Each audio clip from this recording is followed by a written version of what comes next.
dan jaringannya. Silakan, Mbak.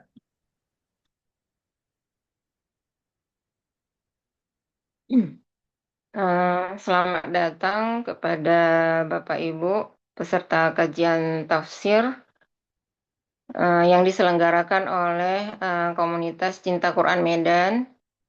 Insya Allah malam ini temanya tafsir surat Al-Humazah. Kita malam hari ini pertemuan ke-12 ya. Baik, mungkin mohon izin pada Bapak Ibu semuanya untuk bisa bagi yang tidak berhalangan untuk bisa meng-on-kan kameranya dan mohon izin juga untuk tidak menonaktifkan speakernya. Baik, kita mulai ya. Assalamualaikum warahmatullahi wabarakatuh. Alhamdulillahirabbil alamin. Wassalatu wassalamu ala asyrafil anbiya'i wal mursalin wa ala alihi wa sahbihi ajma'in. Rabbi shrah li sadri wa yassir li amri wahlul 'uqdatam min lisani yafqahu qawli. Raditu billahi rabba wa bil islami dina wa bi Muhammadin nabiyya wa rasulah. Amma ba'd. Yang terhormat Pembina Komunitas Cinta Quran Medan, Ibu Endang Supriyati Eskom. Yang terhormat Ketua Komunitas Cinta Quran Medan, Ibu Devi Khairani Hasibuan MKes. Yang terhormat seluruh pengurus dan siswa-siswi serta seluruh peserta kajian tafsir yang telah berhadir di ruang Zoom ini.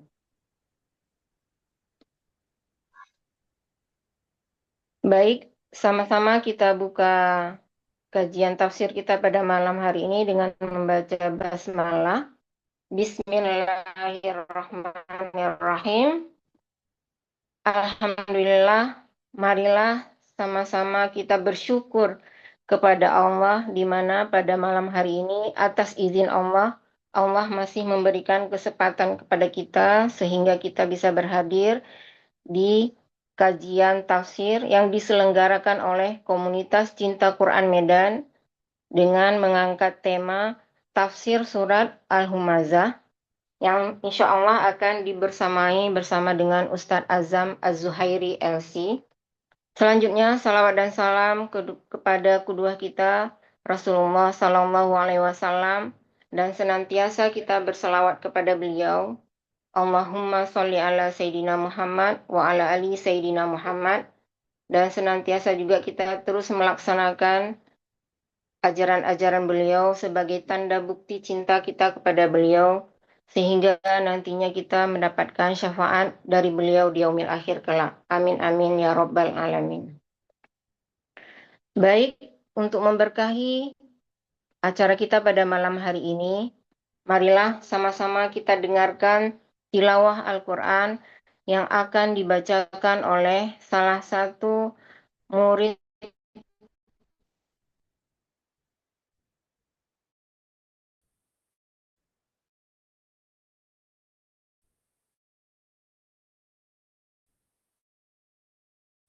Komunitas Cinta Quran Medan. Beliau adalah salah satu saudari Musti. Persilahkan. Makasih kepada Kak Sabrina. Bismillahirrahmanirrahim. Assalamualaikum warahmatullahi wabarakatuh. Waalaikumsalam. Syaitanirrajim. Bismillahirrahmanirrahim. Wailul likulli humazatin lumazah. Alladzi jama'a malan wa'addadah. Yahsabu anna malahu akhladah. Kalla layumbadanna fil hutamah. Wa ma adraka mal hutamah. Narullahil muqadah.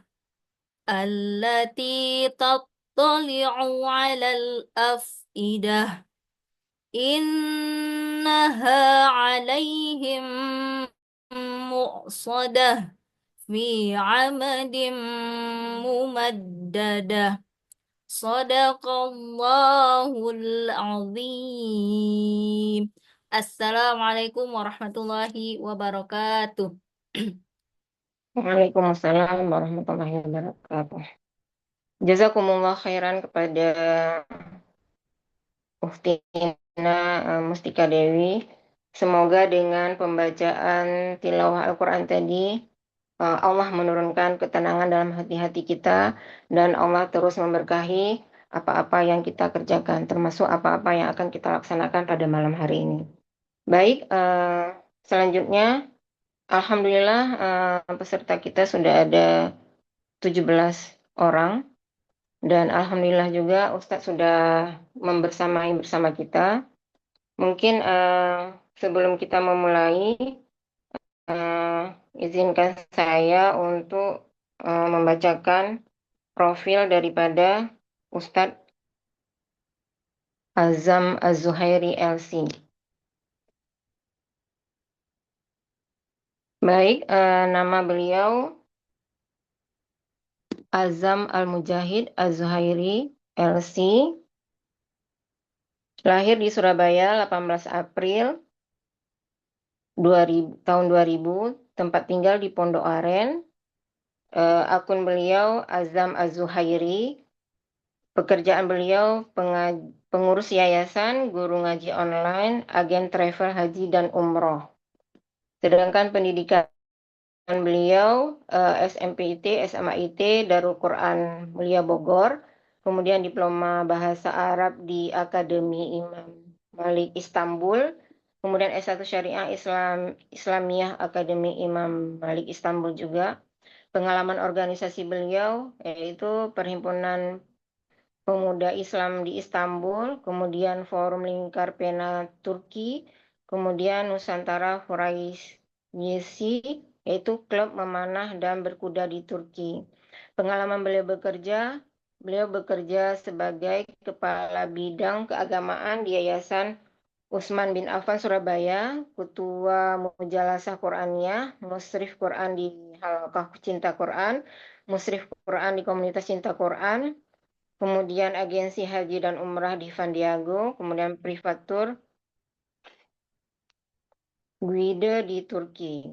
Pengalaman kerja beliau yaitu pemateri di sharing session Bahagia Bersama Al-Quran, kemudian pemateri di kajian tafsir online bulanan rutin KCQ Medan, kemudian pemateri di kajian remaja Muslim Masjid Al-Huda Surabaya, pemateri di kajian Cahaya Hati Masjid Ar-Rahimah Surabaya, kemudian menerbitkan buku di seberang Hagia Sophia, peserta wisuda Al-Quran Darul Quran Mulia Bogor tahun 2018, mempunyai sertifikat Tour Leader BNSP. Mungkin itu sedikit daripada profil dari Ustadz kita pada malam hari ini. Mungkin sebelumnya kita sapa kita, yaitu Ustadz Azam. Assalamualaikum Ustadz. Waalaikumsalam warahmatullahi wabarakatuh. Ya, alhamdulillah sehat, alhamdulillah. Gimana kabarnya di sana? Baik, gimana kabarnya Ustadz? Alhamdulillah Ustadz. Mungkin bisa Ya, kita boleh, mulai boleh. Ustadz? Bisa kita mulai insyaallah. Baik, mungkin untuk tidak memperpanjang mukadimah kepada Ustadz, kami persilahkan untuk menyampaikan materi kita tentang tafsir surat Al-Humazah. Pada Ustadz, kami persilahkan. Baik, bismillahirrahmanirrahim. Assalamualaikum warahmatullahi wabarakatuh. Waalaikumsalam warahmatullahi wabarakatuh. Innal hamdalillah nahmaduhu wa nasta'inuhu wa nastaghfiruh wa natubu ilaih. Wassalatu wassalamu ala asyrafil anbiya'i wal mursalin sayyidina Muhammadin wa ala alihi wa sahbihi ajma'in amma ba'd. Rabbi shrah li sadri wa yassir li amri wahlul 'uqdatam min lisani yafqahu qawli. Rabbi zidni ilma warzuqni fahma amma ba'd. Hayakallah, selamat bergabung teman-teman, ibu-ibu, kakak-kakak semua di malam yang insya Allah diberkahi oleh Allah Subhanahu Wa Taala. Insya Allah pada malam hari ini kita akan meneruskan apa yang sudah kita rutinkan, sudah kita biasakan setiap bulan, yaitu adalah pembahasan kajian tafsir. Alhamdulillah, komunitas cinta Quran tepat di hari ini berarti saya sudah 1 tahun ya menyampaikan materi tentang kajian tafsir, dimulai dari surat Al-Fatihah. Kurang lebih sudah sekitar 12 surat sudah kita dalami seperti itu. Artinya sudah 1 tahun kita berproses sama-sama, kita sama-sama belajar, kita sama-sama membahas tentang ilmu Al-Quran, yang mana kita sama-sama ketahui bahwa sebagai Muslim itu kita dituntut untuk terus berkembang. Kalau dulu waktu kita masih kecil, kita dituntut untuk bisa membaca Al-Quran.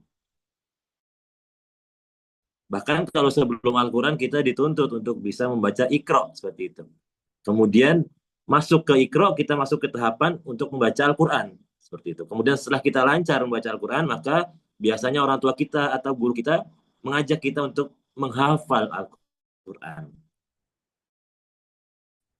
Kemudian setelah menghafal, baru pelan-pelan kita para muallimin kita membahas tentang tafsir atau terjemah dari apa yang sudah kita hafal, dan seterusnya dan seterusnya. Itulah hakikatnya kehidupan seorang Muslim, yaitu terus berkembang. Kemudian begitu sudah tahu, maka langkah selanjutnya adalah mencari tahu hal lain dan memberitahukan apa yang sudah kita ketahui kepada orang-orang yang belum mengetahui. Itulah hakikatnya seorang Muslim. Maka kalau sistem itu sudah berjalan dengan baik, insya Allah selama kita Muslim tidak ada namanya kita bodoh atau tidak ada namanya kita fakir ilmu, seperti itu. Karena seharusnya kita bisa mendatangi para muallimin kita, para ustadz kita untuk sama-sama belajar tentang Al-Quran. Ala kulli hal, jazakumullah khairan komunitas cinta Quran Medan karena sudah memfasilitasi untuk kelas kajian tafsir di sini, seperti itu.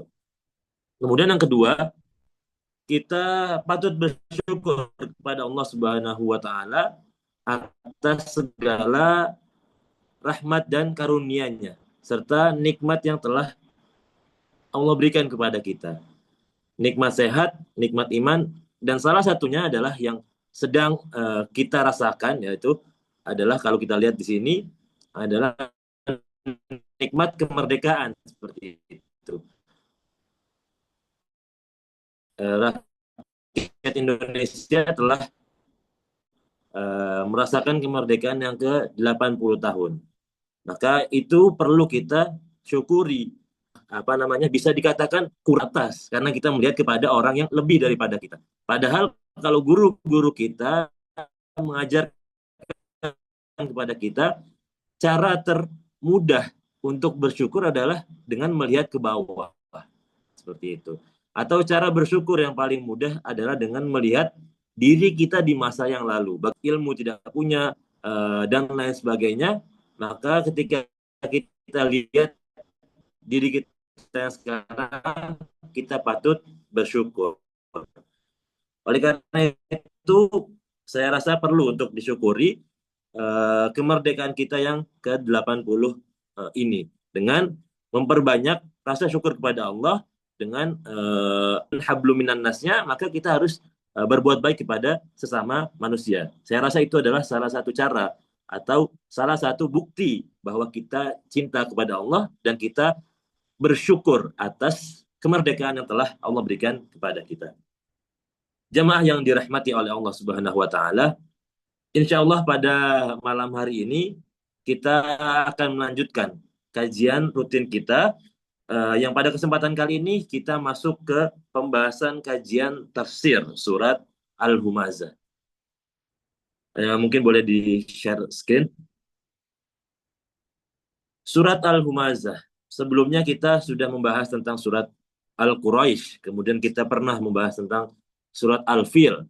Bagaimana kita sudah membahasnya secara detail. Kemudian pada malam hari ini insya Allah kita akan membahas tentang surat Al-Humazah. Seperti biasa, saya ingin menyampaikan kepada teman-teman dan jamaah yang hadir pada malam hari ini, apabila ketika penyampaian materi ada koneksi yang terputus atau mungkin sinyalnya hilang sehingga tidak difahami apa yang saya sampaikan, mohon untuk segera diinformasikan, baik secara suara maupun secara teks tertulis, supaya tidak menjadi salah arti atau menjadi salah faham.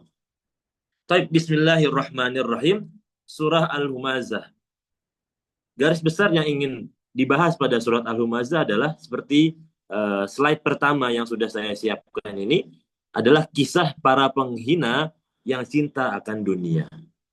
Artinya ada dua sifat yang menjadi garis besar pada pembahasan malam hari ini, yaitu mereka orang-orang yang gemar menghina, orang-orang yang suka menghina, mencaci, dan mencela orang lain. Kemudian yang kedua adalah sifat orang yang cinta akan dunia. Untuk pembahasan lebih lanjut, maka kita akan bahas secara detail insya Allah. Tapi boleh di slide berikutnya. Surat Al-Humazah, penamaan surat Al-Humazah. Penamaan ini diambil dari ayat pertamanya. Seperti yang sering kali saya sampaikan, bahwa penamaan surat itu ada banyak jenisnya. Ada yang diambil dari ayat pertama, ada yang diambil dari ayat terakhir, atau bahkan ada yang bukan diambil dari makna tersurat atau tertulis jelas di dalam ayatnya, tapi penamaan tersebut diambil dari makna tersirat. Saya kasih contoh satu, yaitu adalah surat Al-Ikhlas, di mana di dalam surat Al-Ikhlas tidak ada satupun lafaz ikhlas. Maka makna tersirat itulah yang menjadikan surat Al-Ikhlas dinamakan surat Al-Ikhlas. Karena pembahasannya secara menyeluruh itu tentang keesaan Allah Subhanahu wa Ta'ala. Maka surat Al-Humazah ini diberi nama Al-Humazah karena ayat pertamanya yang berbunyi wailul likulli humazatil lumazah. Ada kata humazah di ayat pertamanya. Maka disitulah diambil penamaan surat Al-Humazah, yang artinya celakalah setiap pengumpat lagi pencela. Jadi di awal surat tersebut sudah diberikan peringatan yang sangat keras. Bagaimana? Kolam yang mana? Kolam yang mana aja? Ya, jangan itu dalam. Ya, baik. Bagaimana di awal surat tersebut disampaikan secara ringkas dan padat, celakalah. Nah, jadi ancamannya adalah celaka, bukan merugi. Kalau di dalam surat-surat lain mungkin ada yang disampaikan merugi. Wal asri innal insana lafi khusr. Sesungguhnya manusia itu amat merugi. Nah, itu rugi. Kalau ini bukan rugi tapi celaka. Nah, celaka itu levelnya di atas rugi. Kalau rugi adalah kalau kita mengeluarkan uang kemudian kita tidak mendapatkan apapun, nah itu rugi. Kalau celaka, kita sudah mengeluarkan uang, tidak dapat apapun, bahkan kita jadi terluka. Nah, itu celaka. Seperti itu. Nah, ini pembahasan tentang surat Al-Humazah. Di awalnya dijelaskan bahwa celakalah orang-orang yang mengumpat dan juga suka mencela. Ibn Abbas radhiyallahu an. Ibn Abbas berkata, Humazah adalah orang yang suka menggunjing dan Lumazah adalah orang yang suka mencela. Maka ada perbedaan yang tipis antara Humazah dengan Lumazah. Walaupun secara garis besar itu masih dalam satu kesatuan. Boleh dilanjut ke slide berikutnya.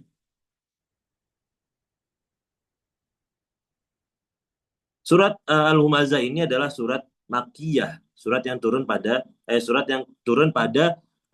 rentang waktu sebelum hijrah, seperti itu. Itu yang dinamakan dengan surat Makkiyah. Kalau surat Madaniyah itu turunnya setelah Nabi berhijrah, seperti itu. Itu yang perlu kita pahami, dan saya rasa sekarang sudah mulai banyak yang tahu informasi ini. Karena dulu waktu saya masih SD seperti itu, SMP, informasi yang didapatkan bahwa surat Makkiyah itu adalah surat yang turun di kota Mekah, sedangkan surat Madaniyah adalah surat yang turun di kota Madinah. Padahal seharusnya lebih tepatnya lagi adalah bahwa surat Makkiyah adalah surat yang turun pada saat sebelum Rasulullah SAW berhijrah. Dan Madaniyah adalah surat yang turun setelah Rasulullah SAW berhijrah. Ala kulli hal, sebab turun surat Al-Humazah adalah surat ini diturunkan karena beberapa kaum Quraisy pada masa itu banyak yang mempunyai sifat suka menghina dan suka mencela orang lain. Terlebih khususnya orang-orang itu mencela Rasulullah Sallallahu Alaihi Wasallam.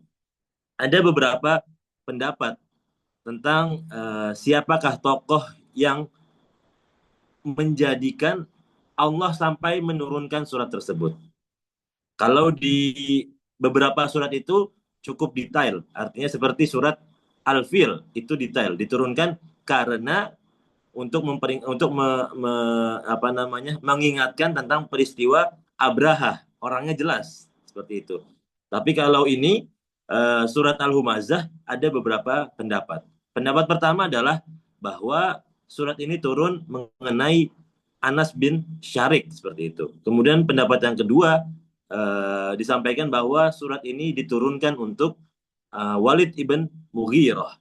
Kemudian pendapat yang ketiga disampaikan bahwa surat ini ditujukan kepada Umayyah bin Khalaf.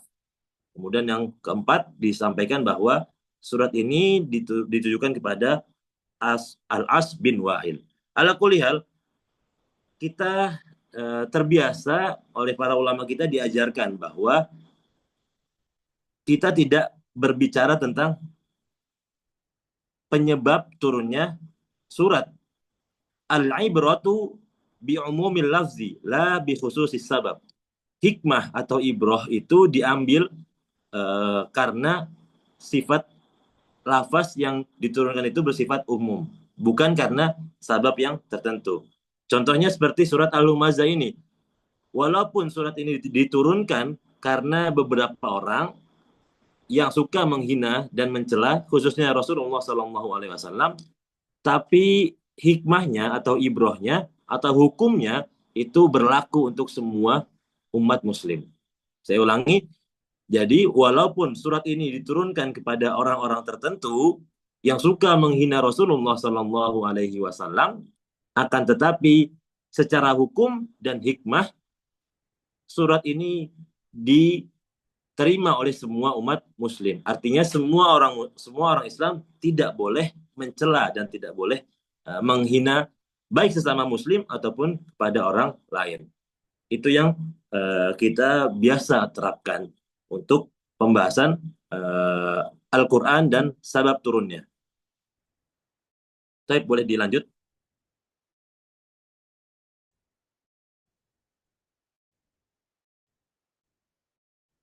Jamaah yang dirahmati oleh Allah Subhanahu wa taala. Beberapa ayat lain yang membahas tentang orang-orang yang suka mencela dan di mana kisah akhirnya. Di manakah mereka orang-orang yang suka mencela? Apakah mereka masuk ke dalam surga atau masuk ke dalam nerakanya Allah Subhanahu wa taala? Maka di dalam surat Al-Qalam ayat 10 sampai ayat 15 itu dijelaskan, yang artinya, yang bunyinya adalah wala tuti' kulla halla afwan, yang artinya dan janganlah engkau patuhi setiap orang yang suka bersumpah, dan janganlah engkau patuhi setiap orang yang suka bersumpah dan suka menghina, suka mencela, yang kian kemari menyebarkan fitnah, yang merintangi segala yang baik, yang melampaui batas dan banyak berdosa, yang bertabiat kasar, selain itu juga terkenal kejahatannya karena dia kaya dan banyak anak. Apabila ayat kami dibacakan kepadanya, dia berkata, ini adalah dongeng-dongeng orang terdahulu. Maka itu adalah ayat-ayat yang membahas tentang orang-orang yang suka menghina. Dan di ayat sebelumnya itu disampaikan bahwa mereka dimasukkan ke dalam nerakanya Allah Subhanahu wa taala. Dan yang sama-sama kita ketahui bahwa sifat dari neraka itu adalah hukuman bagi orang-orang yang sering berbuat jahat ketika di dunia. Maka di akhiratnya masuk ke dalam nerakanya Allah Subhanahu wa taala dan kekal di sana selamanya. Seperti itu. Maka semoga kita bisa terhindar dari apa-apa yang dilarang oleh Allah Subhanahu wa taala. Boleh dilanjut?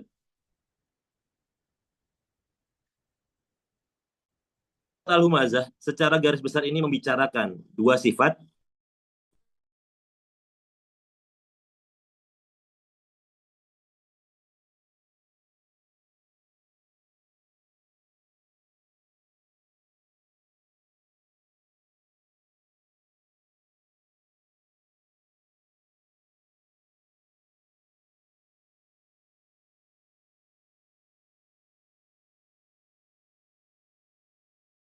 Angkuh karena kekayaan. Maka dua sifat manusia inilah yang dibahas pada surat Al-Humazah. Bismillahirrahmanirrahim. Tafsir ayat per ayat dari surat Al-Humazah. Wailul likulli humazatil lumazah. Celakalah, celakalah setiap pengumpat lagi pencela. Celaka di sini maksudnya adalah kerugian di dunia dan siksa pedih di akhirat. Boleh dilanjut slide-nya? Nah, ini dia. Pembahasan ayat pertama. Celaka di sini maksudnya adalah kerugian di dunia dan siksa pedih di akhirat. Pokok pembahasannya adalah pada kata pertama yaitu wailun atau artinya adalah celakalah. Secara logika, orang yang suka mengumpat itu sudah pasti dijauhi oleh masyarakat dan di akhirat akan masuk ke dalam neraka al-hutamah. Jemaah yang dirahmati oleh Allah Subhanahu wa taala,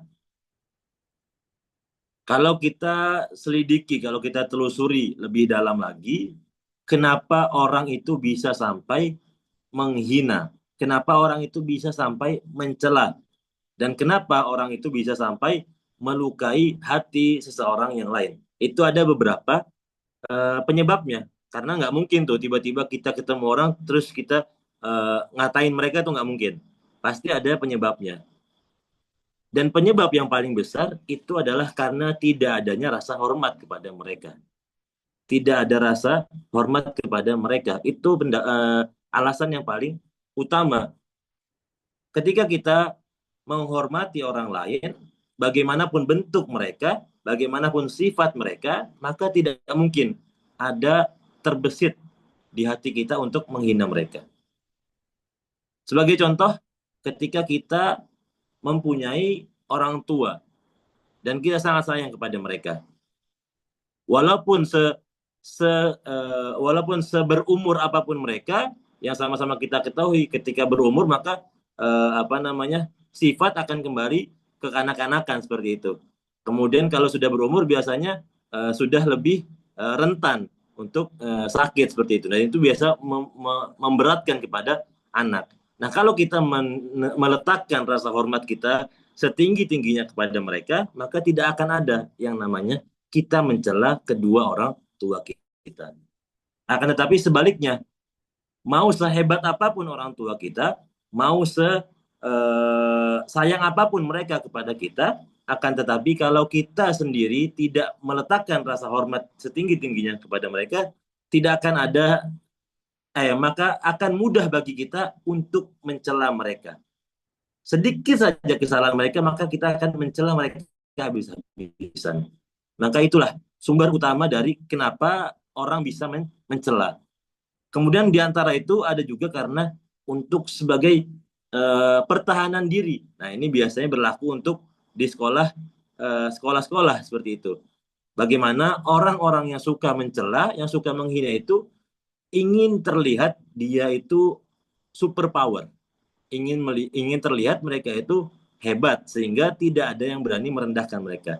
Maka bagaimana caranya? Caranya adalah dengan merendahkan orang lain terlebih dahulu. Nah, itu yang biasa berlaku di sekolah-sekolah. Bagaimana anak yang badannya lebih besar supaya tidak ada yang berani menyentuhnya, ia akan menindas orang-orang atau teman-temannya yang lebih kecil.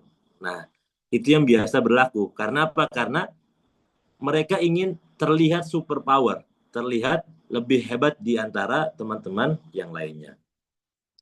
Maka secara logika, orang yang suka mengumpat pasti akan dijauhi, baik sekarang atau di masa yang akan datang, oleh masyarakat, dan di akhirat akan mendapatkan balasan, yaitu masuk ke dalam neraka al-hutamah.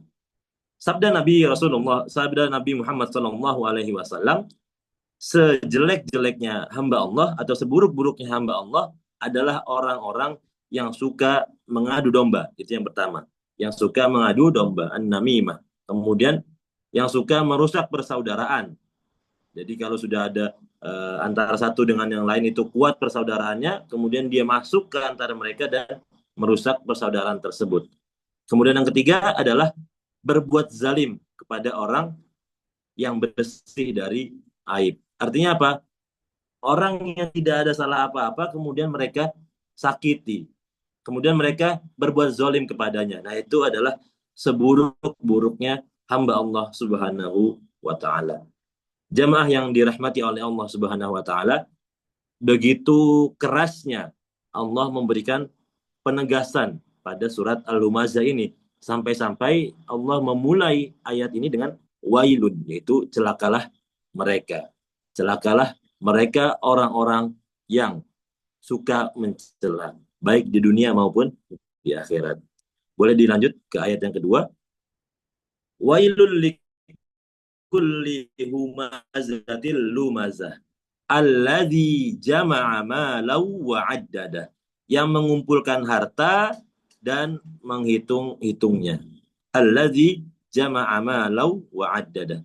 Dalam riwayat lain itu ada yang dibaca alladzi jama'a malau wa addada, yaitu dengan tasydid. Tapi kalau riwayat Hafs yang sama-sama kita baca, maka tidak ditasydidkan. Alladzi jama'a malau wa addada, yang mengumpulkan harta dan menghitung-hitungnya. Jamaah yang dirahmati oleh Allah Subhanahu wa Ta'ala, realita kehidupan manusia adalah mencari harta yang sebanyak-banyaknya. Boleh dilanjut slide berikutnya. Realita kehidupan manusia adalah mencari harta yang sebanyak-banyaknya. Bahkan itu adalah perintah Allah Subhanahu wa Ta'ala. Apa buktinya? Buktinya adalah bagaimana Allah memerintahkan kita untuk rajin bersedekah. Nah, apa syarat utama untuk bersedekah? Kalau syarat dalam hal agama mungkin ikhlas, tapi syarat dalam hal duniawi adalah mempunyai harta terlebih dahulu, atau paling tidak mempunyai apapun untuk disedekahkan.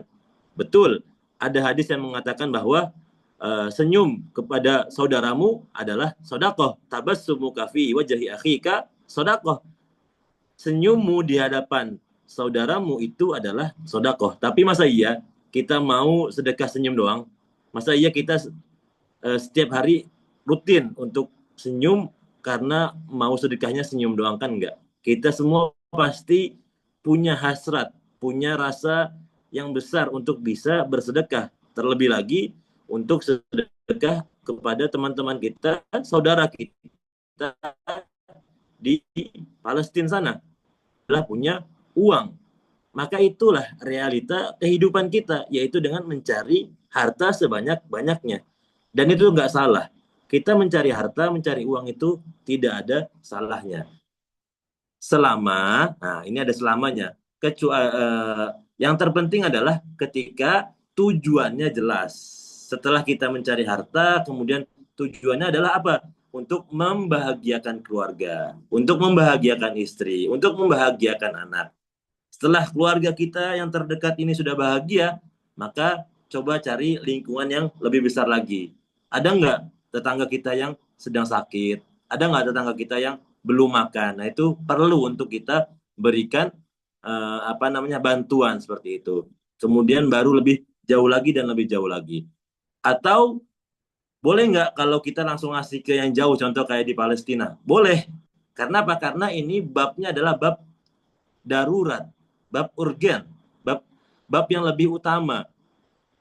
Kan yang kemarin-kemarin rame itu orang menggembor-gemborkan untuk sedekah Palestina, padahal di Indonesia sendiri banyak yang kelaparan, kan seperti itu. Maka gimana hukumnya? Ya hukumnya adalah kalau yang kelaparan di Indonesia itu masih bisa mencari pekerjaan, masih bisa mencari uang. Kalau yang di sana itu kondisinya tidak bisa mencari, tidak bisa bekerja karena apa? Karena memang keadaannya terdesak untuk berlindung saja seperti itu. Berlindung, beribadah, berdoa, mengaji dan berperang seperti itu. Tidak ada terfikir untuk bekerja untuk mencari nafkah. Maka mereka yang lebih utama untuk kita tolong dan kita bantu. Paling tidak dengan doa dan ajakan kepada teman-teman kita yang berkecukupan untuk bisa bergabung dengan sama-sama bersedekah kepada mereka. Maka itulah realita kehidupan, yaitu dengan mencari harta sebanyak-banyaknya supaya kita bisa lebih banyak lagi bersedekah. Karena orang yang punya duit 1 juta itu hanya bisa bersedekah sebanyak 1 juta. Tapi orang yang punya duit 10 juta itu bisa bersedekah sebanyak 10 juta. Nah, itu logika dasarnya seperti itu. Tapi kalau masalah hati, masalah keimanan, nah itu bab lain. Boleh jadi yang 1 juta itu bersedekah lebih besar. Karena apa? Karena rasa keimanannya lebih besar dibandingkan orang yang punya duit 10 juta. Karena ada aja yang punya duit banyak tapi enggan untuk bersedekah. Nah itu ada dan banyak seperti itu. Dan semoga kita bukan termasuk ke dalam orang-orang tersebut. Maka apa? Allah itu nggak akan ngasih duit, nggak akan ngasih kekayaan kepada kita kecuali kita terbiasa untuk mengeluarkannya. Artinya apa? Kalau kita alasan tidak bersedekah karena keuangan kita yang minim, sampai kapanpun kita akan tetap kekurangan. Nah, itu konsepnya. Ketika kita tidak mau bersedekah karena kita tidak memiliki harta yang cukup, nah maka sampai kapanpun kita akan diberikan rasa seperti itu, tidak cukup, tidak tiba-tiba rekening sudah penuh, nah tapi masih ngerasa nggak cukup aja. Nah itu sifat dasar manusia. Ala kulli hal, pada ayat ini alladzi jama'a malau wa addadah, kita dituntut sebenarnya untuk mengumpulkan harta, menghitung-hitungnya. Mengumpulkan harta, berhenti di situ, afwan. Alladzi jama'a malau, kita dituntut untuk mengumpulkan harta. Yang problem apa? Problemnya adalah, masalahnya adalah pada penggalan ayat berikutnya. Wa'addadah, dan menghitung-hitungnya. Apa maksud menghitung-hitungnya? Maksud dari menghitung-hitungnya adalah dengan banyak berpikir, banyak mengkalkulasikan. Kalau duitku segini, oke nggak ya untuk berinfak? Nah, kalau duitku segini, nanti Allah bales 10 kali lipat, bener nggak ya? Nah, itu maksud menghitung-hitungnya. Akhirnya apa? Endingnya adalah kita nggak jadi bersedekah. Endingnya adalah kita nggak jadi memberikan apa yang ingin kita berikan.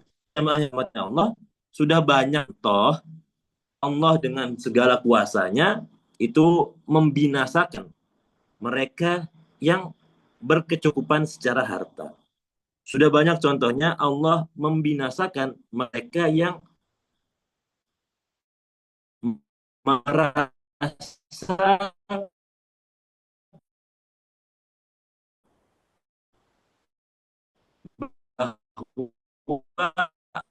apa yang menyenangkan Allah musnahkan, Allah jadikan dia sehina-hinanya makhluk, yaitu dengan dimatikan dalam keadaan bersama dengan harta-hartanya.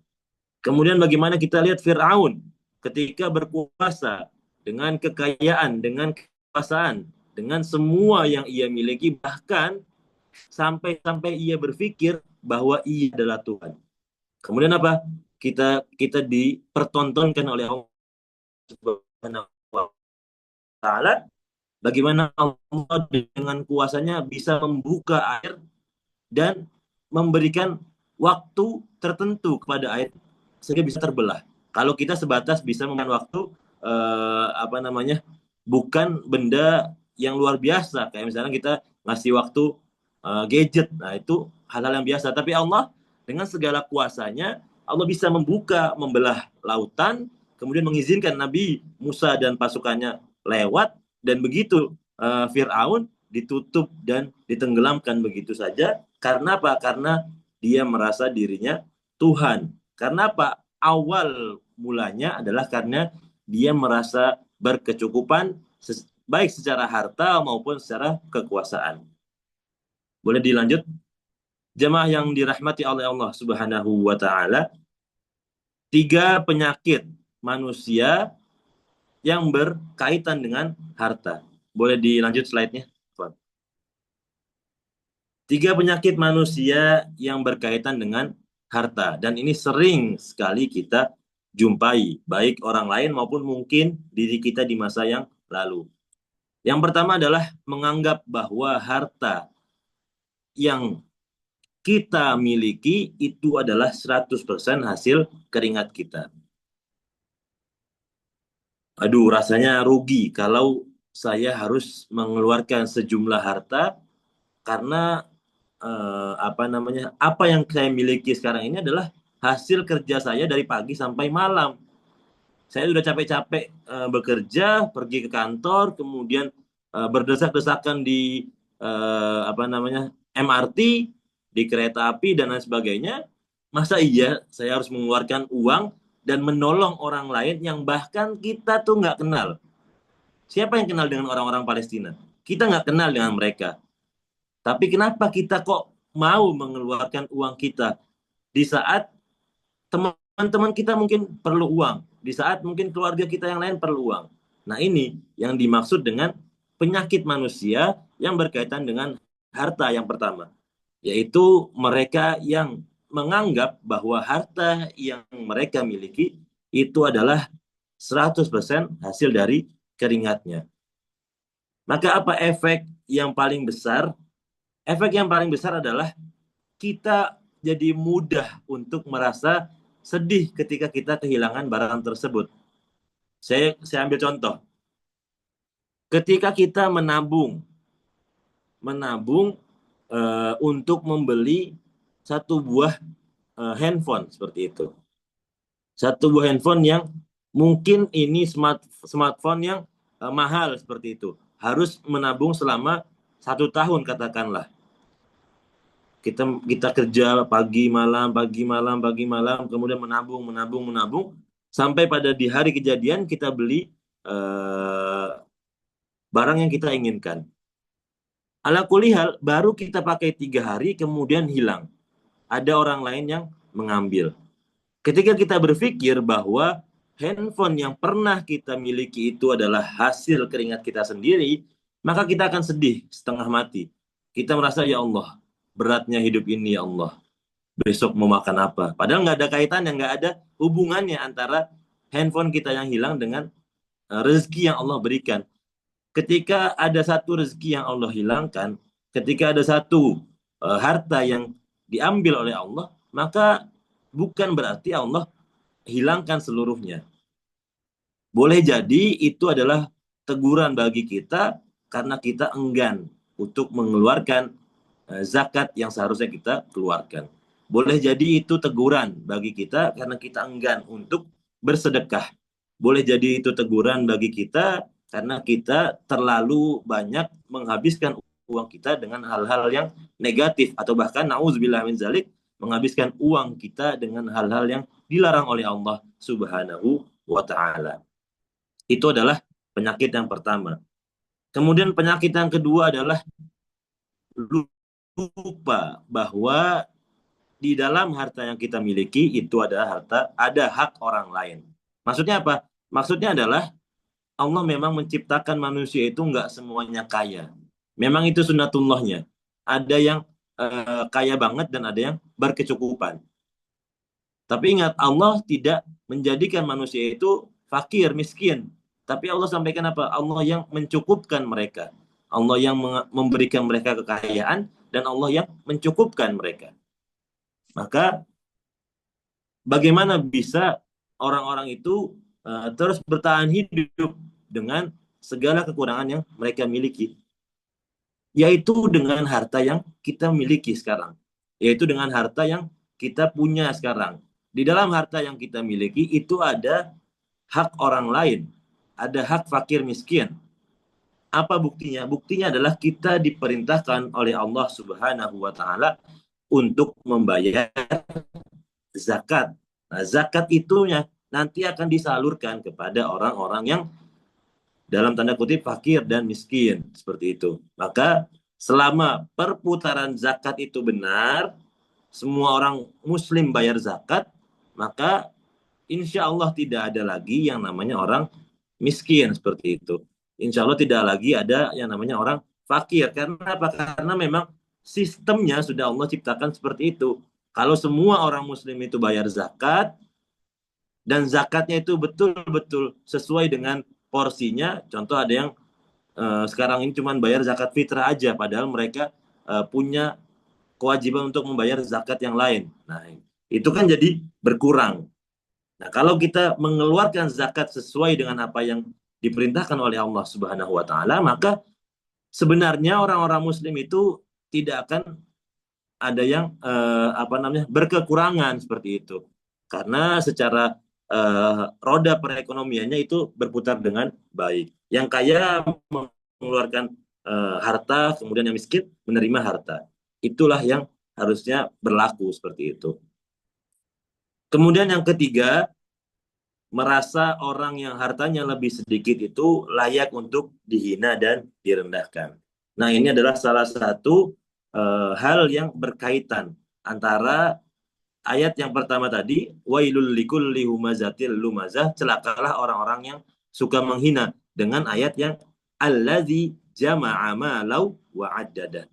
Biasanya orang yang memiliki harta lebih banyak, biasanya orang yang memiliki sesuatu lebih di antara yang lainnya, itu mempunyai kemungkinan untuk menghina lebih besar.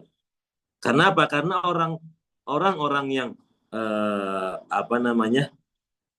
lebih banyak atau lebih punya sesuatu, itu akan mudah untuk menghina orang lain. Makanya sampai terlontar, diam kamu miskin. Nah, contoh seperti itu. Nah, itu adalah mereka memandang orang miskin itu sebagai orang yang di bawah mereka, orang yang layak untuk dihina. Nah, itu yang salah sebenarnya. Itu yang tidak boleh sampai kita biasakan. Nah, itu tadi adalah 3 penyakit manusia terkait harta yang biasa sering sekali kita jumpai di kehidupan dunia ini. Boleh dilanjut? Jamaah yang dirahmati oleh Allah Subhanahu wa taala, ayat berikutnya adalah yahsabu annama lahu akhladah. Yahsabu annama lahu akhladah. Boleh boleh dilanjut slide berikutnya. Yahsabu annama lahu akhladah. Dia manusia mengira bahwa harta yang ia miliki itu bisa menjadikannya kekal hidup di dunia. Ia merasa atau ia menganggap bahwa harta yang sekarang ia miliki itu bisa menjadikan manusia bertahan sampai kapanpun seperti itu. Mereka adalah golongan orang-orang yang tidak percaya akan adanya hari pembalasan. Mereka adalah orang yang tidak percaya akan adanya surga dan neraka. Mereka yang menganggap bahwa siapa yang boleh bertahan hidup, siapa yang bisa bertahan hidup, maka mereka akan kekal hidup abadi.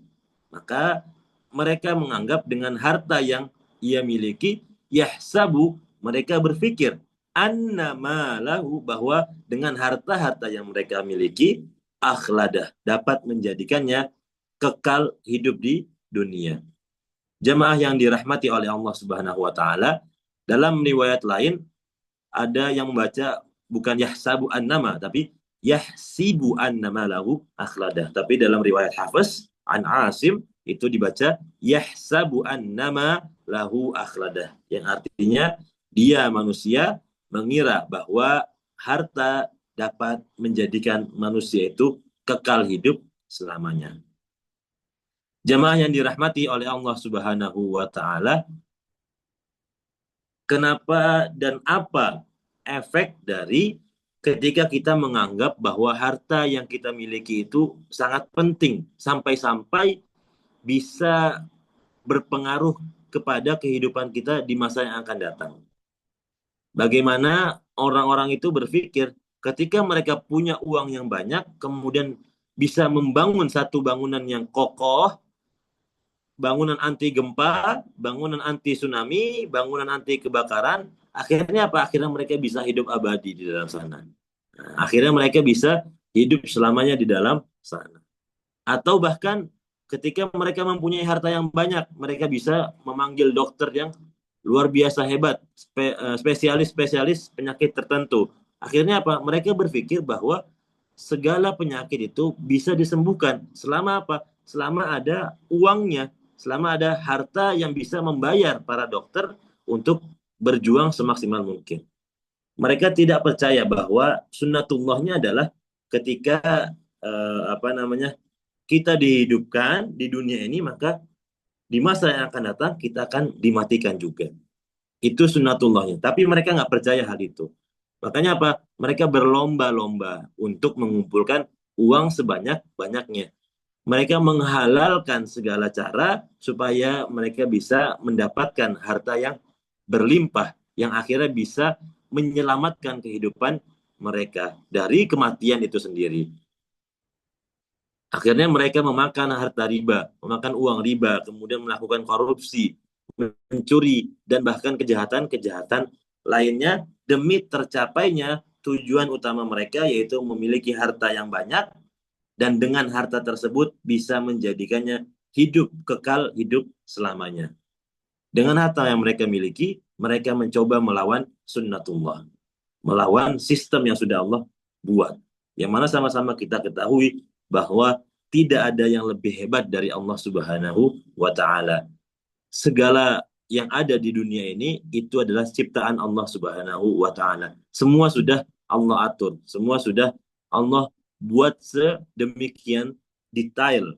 Bagaimana matahari, bagaimana bulan, bagaimana bumi tercipta seperti sekarang ini sudah Allah buat sedemikian rupa. Bagaimana Allah jadikan malam untuk beristirahat kita, pagi untuk kita bekerja, itu sudah Allah siapkan untuk kita di dunia ini.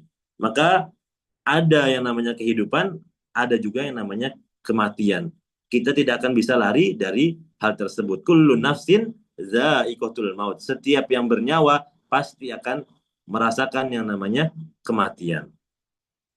Kemudian boleh dilanjut ayat setelahnya. Kalla la yumbadanna fil hutamah.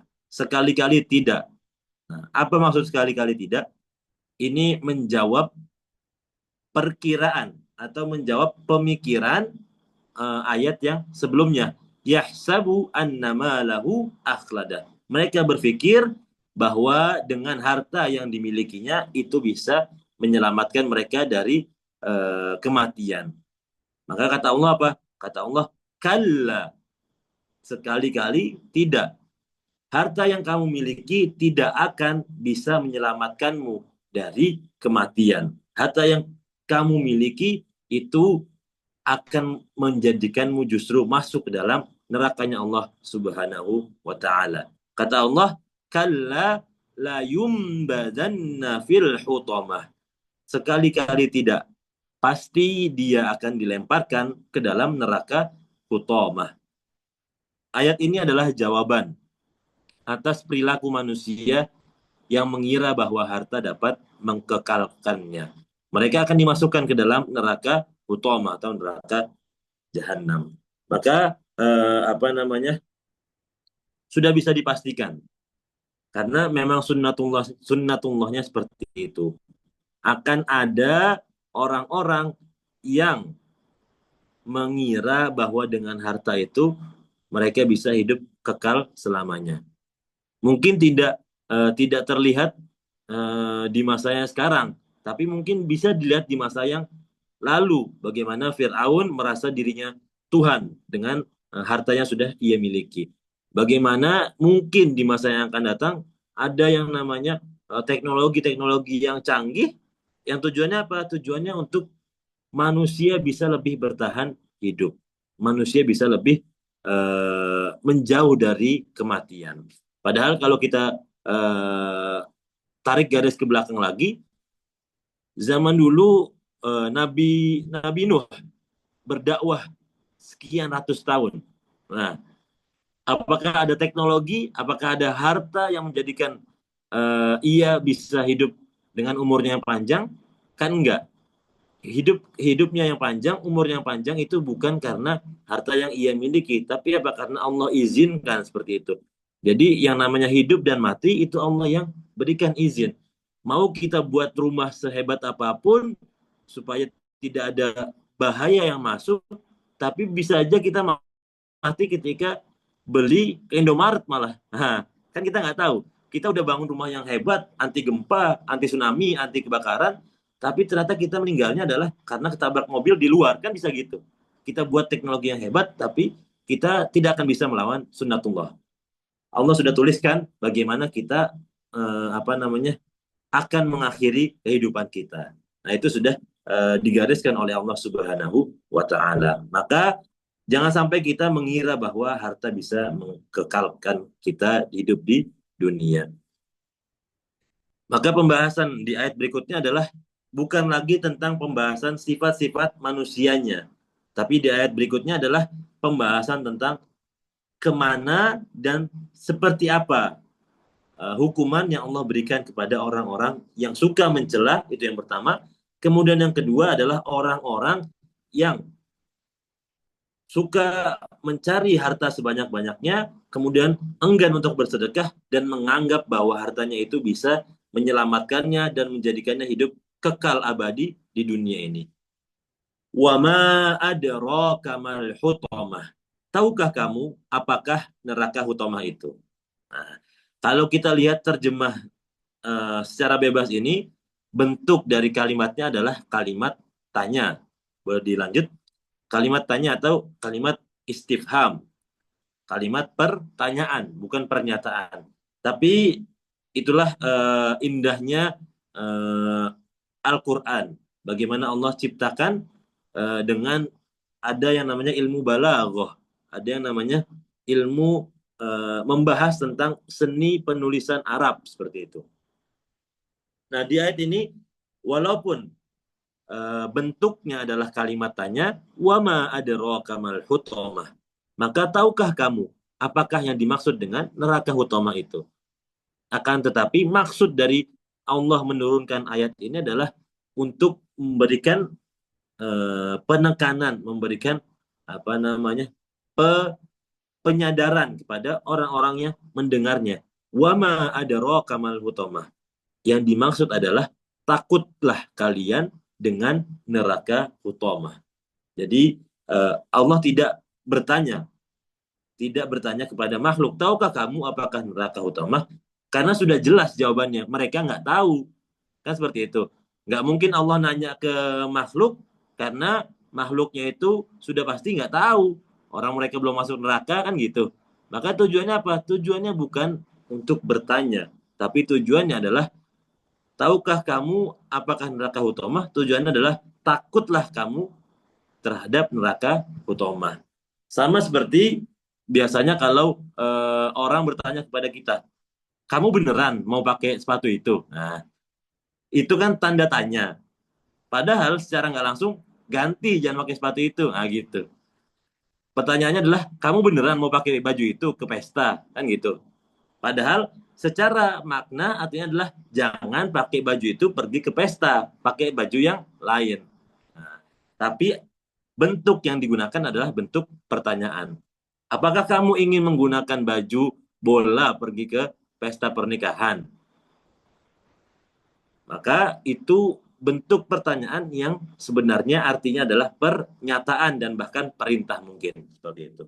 Maka pada ayat ini maknanya adalah takutlah kalian dengan neraka hutamah. Wa ma adraka mal hutamah. Karena apa? Karena pada ayat berikutnya Allah memberikan sifat-sifat dari neraka hutamah itu seperti apa. Dari ayat ke-6 sampai ke ayat terakhir. Itu hanya membahas tentang bagaimana pedihnya, bagaimana dahsyatnya neraka hutomah Allah ciptakan. Boleh dilanjut? Jamaah yang dirahmati oleh Allah Subhanahu wa taala, narullahil muqadah allati tattali'u 'alal afidah innaha 'alaihim mu'sadah fi 'amadim mumaddadah. Narullahil muqadah. Ia adalah api yang Allah nyalakan. Jadi neraka utama itu dasarnya atau basicnya atau seluruh isinya itu adalah api yang menyala-nyala. Bukan api yang telah dipadamkan, bukan api yang sedang baru mau mulai nyala. Nah, kalau yang baru mau mulai nyala, kemudian yang sudah mau mati, itu mungkin lebih nggak panas ya. Tapi kalau ini api yang menyala-nyala, api yang dinyalakan, artinya sedang panas-panasnya. Nah, itu tujuan dari maksud dari ayat pertama. Narullahil muqadah. Ia adalah api yang menyala. Allati tattali'u 'alal afidah. Yang membakar sampai ke hati. Apa yang dimaksud dengan membakar sampai ke hati? Itu tujuannya adalah ingin memberitahukan bahwa panasnya itu benar-benar panas. Tujuannya adalah mau memberikan informasi bahwa panasnya itu sampai ke hati. Yang mana hati itu adalah organ dalam kita. Kalau Allah katakan panasnya itu sampai kayak kulit kita terbakar. Nah itu biasa. Karena apa? Karena kulit letaknya di luar.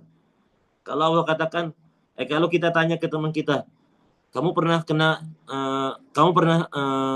disunat nggak? Kan gitu. Habis itu jawabannya, pernah, sakit nggak? Nggak sakit sih, kayak kena api sedikit. Nah, itu kan nggak panas. Artinya mau ngasih tahu nggak panas. Atau dibilang, pernah kena knalpot nggak? Pernah, panas nggak? Panas sih, sampai-sampai kulitku terbakar. Nah, itu panas, tapi cuman sampai kulit luar terbakar. Nah, yang Allah sampaikan adalah allati tattali'u 'alal afidah, yang sampai membakar ke hati, yaitu organ bagian dalam tubuh kita. Maka kalau sampai hati itu terbakar juga, artinya kita sudah habis, musnah, dibakar oleh api neraka. Sebegitu dahsyatnya azab yang Allah sediakan untuk orang-orang yang mau melawan Allah, yang tidak mau mendengarkan larangan Allah.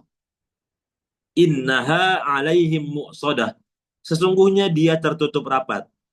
Innaha 'alaihim mu'sadah. Sesungguhnya dia tertutup rapat. Di beberapa riwayat itu disampaikan bahwa innaha 'alaihim mu'sadah dengan waw. Tapi kalau Hafiz itu membaca dengan innaha 'alaihim mu'sadah. Ada yang mu'sadah, tapi kalau kita mu'sadah.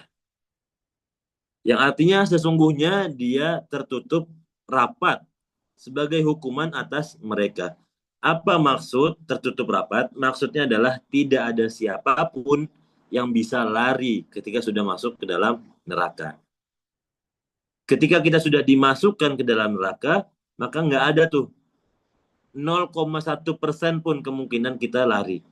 Tapi kita nggak punya kemungkinan sama sekali untuk bisa menyelamatkan diri dari api neraka al-hutamah seperti itu. Karena apa? Karena memang sudah ditakdirkan seperti itu. Ketika kita berbuat zalim, ketika kita berbuat jahat, maka balasannya adalah al-hutamah, neraka hutamah, yang sifatnya kekal abadi selamanya. Tidak akan ada siapapun yang bisa keluar dari panasnya api neraka tersebut. Lantas bagaimana ketika kita sudah terbakar, kemudian kita habis, tubuh kita semuanya terbakar, maka apa yang terjadi? Allah hidupkan kembali. Kita mati, terbakar, kemudian sampai ke hati, Allah hidupkan lagi. Allah berikan kesempurnaan tubuh kita lagi.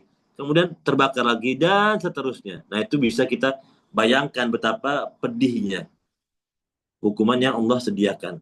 Kalau kita kena api sedikit aja sudah langsung kita angkat tangan, bagaimana ketika nanti di neraka satu tubuh kita terbakar dan tidak ada pengakhirannya. Nah, itu gambaran betapa pedihnya azab yang sudah Allah sediakan. Innaha alaihim mu'sadah fi amadim mumaddadah. Dan mereka diikat pada tiang-tiang yang panjang. Sebenarnya kalau kita lihat pada ayat sebelumnya, pembahasan tentang sesungguhnya dia tertutup rapat, ketika kita mengetahui bahwa neraka hutomah itu tertutup rapat, itu sebenarnya sudah cukup menjelaskan bahwa kita tidak bisa lari kemana-mana. Tapi ternyata Allah tidak berhenti di sana. Allah sampaikan di ayat terakhir, fi amadim mumaddadah, yang diikat pada tiang-tiang yang panjang. Maka ketika naudzubillah min zalik, mereka masuk ke dalam neraka hutomah, diikat oleh Allah di tiang-tiang yang tinggi, yang panjang. Ya, sama-sama kita tahu ketika kita diikat, bukan sebatas kita nggak bisa lari, bahkan bergerak pun kita tidak bisa. Ketika kita diikat tangannya, kita nggak bisa lari betul, tapi tangan kita mau bergerak aja udah nggak bisa. Nah, itu gambaran betapa Allah ingin membalas dengan azab yang sangat pedih kepada mereka yang telah berbuat semena-mena ketika di dunia, ketika mereka dengan kekuasaan yang mereka miliki, mereka menghina orang lain. Dengan kelebihan yang mereka miliki, mereka mencela orang lain. Dengan harta yang mereka punya, mereka justru mencaci maki orang lain. Maka itulah balasan dari Allah Subhanahu wa taala. Sifat neraka hutamah yang sangat luar biasa pedihnya. Wallahu alam, semoga kita bisa terhindar dari panasnya api neraka. Semoga kita bisa sama-sama menjauhi dari apa-apa yang dilarang oleh Allah Subhanahu wa taala, yaitu menjadi orang-orang yang bisa lebih bersabar, kita bisa menjadi orang-orang yang lebih paham terhadap keadaan orang lain, kita bisa lebih menghormati orang lain, kita bisa lebih menganggap bahwa segala harta yang kita miliki itu dari Allah Subhanahu wa taala, yang pada akhirnya kita bisa menjauhi apa-apa yang dilarang oleh Allah Subhanahu wa taala. Barakallahu fikum. Shadaqallahul azim. Mungkin itu yang bisa saya sampaikan. Billahi taufiq wal hidayah. Al-afu minkum. Assalamualaikum warahmatullahi wabarakatuh. Waalaikumsalam warahmatullahi wabarakatuh. Masya Allah ya, jazakumullah khair untuk Ustadz yang sudah menyampaikan materi yang kalau menurut saya sih sangat dahsyat ya. Yang bisa kita ambil intinya adalah yang pertama di sini adalah bagaimana agar kita terhindar ya dari sifat-sifat yang tidak baik seperti mencela, mencaci, ya menjelek-jelekkan orang lain ya. Yang selanjutnya adalah bagaimana kita menganggap bahwa harta itu adalah titipan dan di dalam harta kita adalah ada hak orang lain. Terus yang selanjutnya ketika kita tidak tidak mematuhi perintah Allah seperti apa yang sudah disampaikan tadi ya, yang terlalu hubud dunia, maka balasannya sangat pedih ternyata ya, yaitu kita akan dimasukkan dalam neraka hutamah yang nauzubillah min dzalik ya. Jadi intinya mungkin dengan surat Al-Humazah ini insight-nya mungkin lebih bagaimana kita bisa lebih untuk mendekatkan iman kita kepada Allah, sehingga mungkin kita bisa terhindar daripada sifat-sifat yang tadi. Baik, untuk selanjutnya mungkin kita buka sesi diskusi. Mungkin ada di antara Bapak Ibu yang mau bertanya, kami silahkan. Boleh ditulis di kolom chat atau raise hand atau langsung bertanya juga tidak masalah, dipersilakan kepada Bapak Ibu.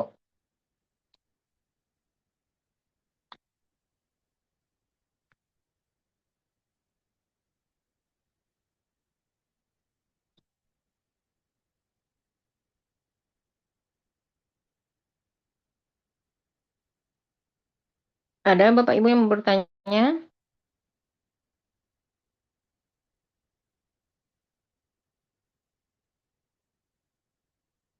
Baik, Ustadz, mungkin sebelum Bapak Ibu yang lain, saya mungkin mau bertanya, Ustadz. Eh, di ayat kalla la yumbazanna fil hutam, mungkin ketika orang bagaimana ya Ustadz menumbuhkan rasa gitu, rasa takut gitu. Karena kita ada melihat fenomena kan ada itu di salah satu media sosial itu muncul ya bagaimana orang dengan bangga malah bermain-main di neraka gitu. Mungkin Ustadz kalau ada lihat ya. Jadi mereka bangga, jadi di-push gitu, di-push di media sosial bahwa mereka bangga di dalam neraka. Jadi bagaimana kita bisa menumbuhkan dalam hati kita itu rasa takut bahwa neraka itu memang sangat pedih gitu. Mungkin ada kiat-kiat tertentu dari Ustadz. Itu aja mungkin Ustadz.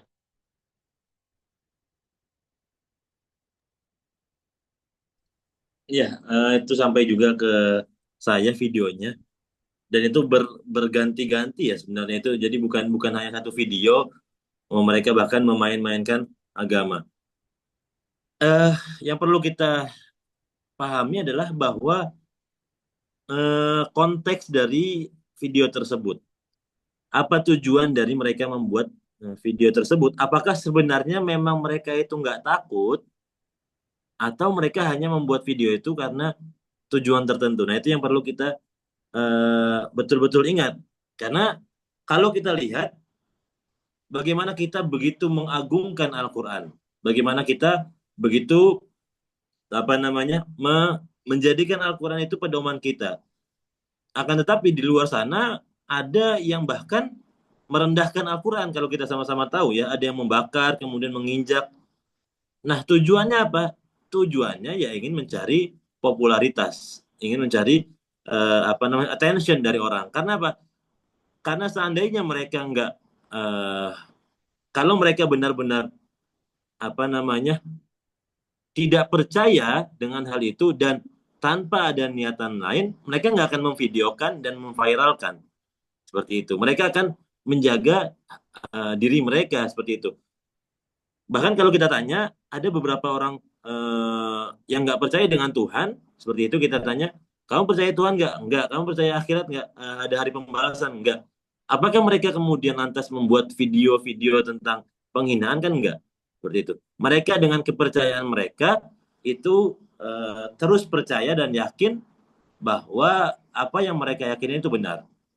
Akan tetapi biasanya kalau mereka jenis yang mereka adalah orang-orang yang suka belajar, maka perlahan-lahan akan tahu kebenaran dan mereka akan menerima kebenaran itu. Selama, nah ini perlu digarisbawahi, selama Allah memberikan izin. Untuk apa? Untuk sempat bertaubat. Nah ini yang perlu kita waspadai.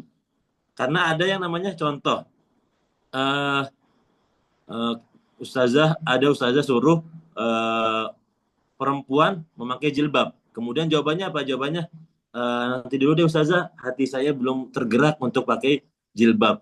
Nah, kan seperti itu. Hati saya belum tergerak. Nah, yang perlu kita waspadai adalah yang mana nih yang lebih dulu hati bergerak